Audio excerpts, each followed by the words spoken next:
Des habitants de la commune de Seillan, dans le Var, vivent sans eau depuis quasiment 3 mois. Ce sont des camions-citernes qui les alimentent en eau potable. Une obligation de restriction qui se transforme en pratique vertueuse pour toute la population de la cité. Baisse de la consommation et maintien des activités estivales. Frédéric Roche et Jamel Mouaki. Sans ce camion-citerne, plus de 300 habitants de Seillan seraient privés d'eau potable. Le réservoir qui les alimente est rempli quotidiennement depuis plus de 3 mois.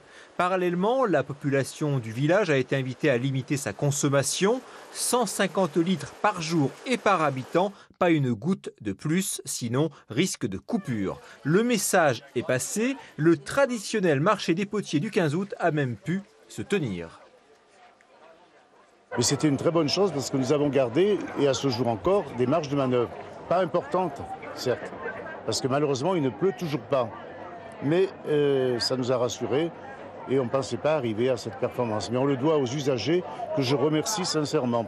Un SMS de félicitations a d'ailleurs été adressé aux habitants de la commune. C'est sympathique de dire voilà, chacun a fait des efforts et donc à Seillan, grâce aux efforts de chacun, on ne manque quand même pas d'eau. On n'est pas coupé de l'eau. On n'est pas coupé. C'est effrayant de ne plus avoir d'eau, donc on fait très très attention. Quand on prend notre douche, on récupère l'eau dans des bassines pour pouvoir arroser les plantes. Et puis pour la vaisselle, on fait très attention. On économise chaque goutte d'eau, on économise. On est en train de faire un vrai plan. C'est un plan stratégique de récupération de l'eau, récupérer tout ce qui vient des toits, récupérer tout.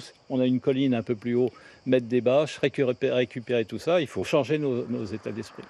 La situation reste très critique. De nombreux cours d'eau sont à sec. À Seillan et dans les communes avoisinantes, les agents municipaux vont continuer de surveiller de près les consommations d'eau potable.